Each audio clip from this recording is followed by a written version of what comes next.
चूँकि नाकामी हो गई है, वो कोई भी अपने गले नहीं फिट करना चाह रहा।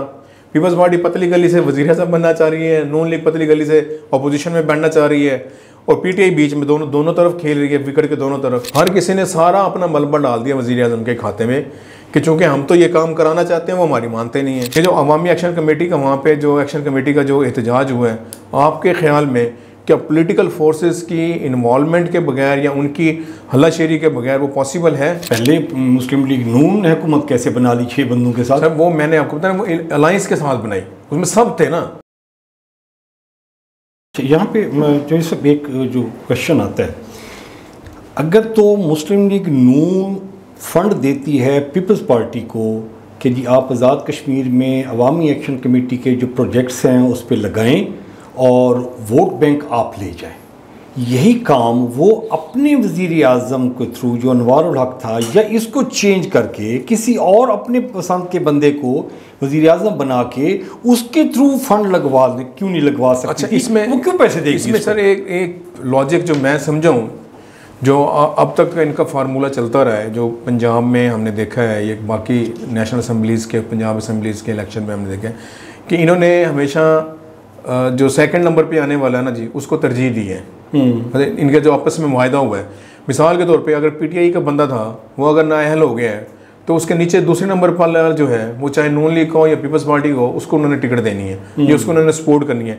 मेरे ख्याल में यहाँ पे भी ये सेम यही पोजीशन है, क्योंकि पीपल्स पार्टी का नंबर ऑफ फिगर जो है MPs वहाँ जो MLAs हैं वो ज़्यादा है नून लीग से। तो नून लीग ने इखलाकी तौर पे, जैसे पीपल्स पार्टी ने इखलाकी तौर पे बिलावल ने मरकज़ में शहबाज शरीफ को दावत दी कि जी चूँकि आपकी नशिस्तें ज़्यादा हैं तो आप वज़ीर आज़म बने, क्योंकि उस वक्त भी ये सिनेरियो बन रहा था कि पीपल्स पार्टी चाहे तो पीटीआई के कितने बंदे तोड़ सकती है, आज़ाद बंदे साथ मिला सकती है, और पीपल्स पार्टी का फिगर जो है, तादाद जो है वो नून लीग से बढ़ सकती है। लेकिन उस वक्त भी पीपल्स पार्टी ने ये रोल प्ले नहीं किया, और बिलावल ने सीधा उन्हें कहा कि चूँकि आपके नंबर ज़्यादा हैं MNAs के, तो आप वज़ीर आज़म बने। जहाँ मुझे लगता है यहाँ पे भी यही सेम फार्मूला अपनाया गया है।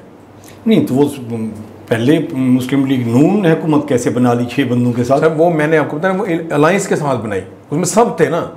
जैसे अगर आपको याद हो कि जब हमारे यूसुफ गिलानी साहब वज़ीर आज़म बने थे, वो एक मुत्तफ़िक़ा वज़ीर आज़म थे। सर ठीक हो गया, लेकिन अलायंस में तो ये होता है ना कि जी मेरे पास 2 मेंबर हैं, आपके पास 15 मेंबर हैं, इनके पास 20 मेंबर हैं, और मैं कहूँगा कि जी हम अलायंस बना रहे हैं, बंदा मेरा होगा आगे। उसमें ये हुआ ना कि अलायंस में वो कामयाब नहीं रहे ना जी।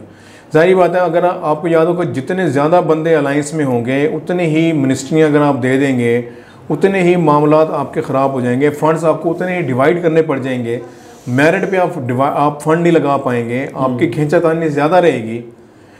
मखलूत हुकूमत जब भी आप देखें ना बनी है, वो कमज़ोर रही है। तो यहाँ पे भी यही पोजीशन रही है कि चूंकि अलायंस में बंदे ज़्यादा थे, अपोजिशन में तो थे ही कोई नहीं, 4-5 बंदों के अलावा तो सारे हुकूमत में थे। अब हुकूमत का तो एक जो बजट है वो एक लिमिटेड है, आप सबको तो नहीं उसमें अकोमोडेट कर सकते। जब आपकी 27 बंदों के साथ आप पूरी हुकूमत बना रहे हैं और अब 34-35 बंदों की आपकी काबीना बन गई, तो आप कैसे उसको लेके चलेंगे? फिर उसमें कमज़ोरियाँ ये हुई कि दरारें पड़ती रही। ये जो अवामी एक्शन कमेटी का वहाँ पे जो एक्शन कमेटी का जो एहतजाज हुआ है, आपके ख्याल में क्या पॉलिटिकल फोर्सेस की इन्वॉल्वमेंट के बगैर या उनकी हल्लाशेरी के बगैर वो पॉसिबल है? अगर आप कहते हैं हाँ पॉसिबल है, फिर तो ये सारे के सारी पार्टियां हुकूमत में हैं सिवाय पीटीआई के। तो पीटीआई वाले तो वहाँ पे क्या किसको वो इतने सपोर्ट कर सकते हैं कि जी वो जाके अवामी जो एक्शन कमेटी है वो? सर इसमें हुआ ये है कि चूँकि अलायंस में ज़्यादा लोग थे, हर किसी ने सारा अपना मलबा डाल दिया वज़ीर आज़म के खाते में कि चूँकि हम तो ये काम कराना चाहते हैं, वो हमारी मानते नहीं है। एक कॉमन सी बात है ना जी, वो कहते हैं ना कि कामयाबियों के कई बाब होते हैं और नाकामियों का कोई वारिस भी नहीं होता। तो ये भी यही सूरत हाल हुई है। अब चूँकि नाकामी हो गई है, वो कोई भी अपने गले नहीं फिट करना चाह रहा। पीपल्स पार्टी पतली गली से वज़ीर आज़म बनना चाह रही है, नून लीग पतली गली से अपोजिशन में बैठना चाह रही है, और पीटीआई बीच में दोनों तरफ खेल रही है, विकेट के दोनों तरफ। तो कोई ऐसा सिनेरियो नहीं है उसमें। सिंपल ये बात है सर, मफादात की सियासत करते रहे, ठीक है। पाकिस्तान मतलब जो हमारे पाकिस्तान के लोग हैं, हम टैक्स पे करते हैं, हम अपना फ़ंड उनको देते हैं अपनी एफिलेशन के लिए कि आज़ाद कश्मीर हमारा हिस्सा है पाकिस्तान का, और हम उनको फैसिलिटेट भी हम रूटीन से ज़्यादा कर रहे हैं। गो के वहाँ पे और तरह के भी मसाइल भी है ना। देखें, कुछ चीज़ें आपकी नेशनल और इंटरनेशनल लेवल की बाउंडिंग भी आपने एक रियासत को चलाना है, उसके लिए आपने उन्हें फीड करना है, ठीक है, आपने उसको फंड भी आपने जनरेट करने हैं, उनको फैसिलिटीज़ भी आपने देनी है, उनकी जायज़ नाजायज़ बातें भी आपने माननी है। तो यहाँ पे यही हुआ है। और एक्शन कमेटी ने जो देखें रोल प्ले किया है, उसने पूरे आज़ाद कश्मीर में अपनी पावर शो की है। गो के अब भी उन्होंने ये शो किया कि उनका कोई सियासी एजेंडा नहीं है, उनका ये अवामी एजेंडा है। लेकिन हमने इस सारी अवामी तहरीकों को सियासी तहरीकों में बदलते देखा है। तो अगर ये अवामी तहरीक जो इनकी एक्शन कमेटी है, अगर ये सियासी तहरीक में किसी में शामिल हो गई या किसी पार्टी के साथ जम हो गई, इनका भी बुरा हाल हो।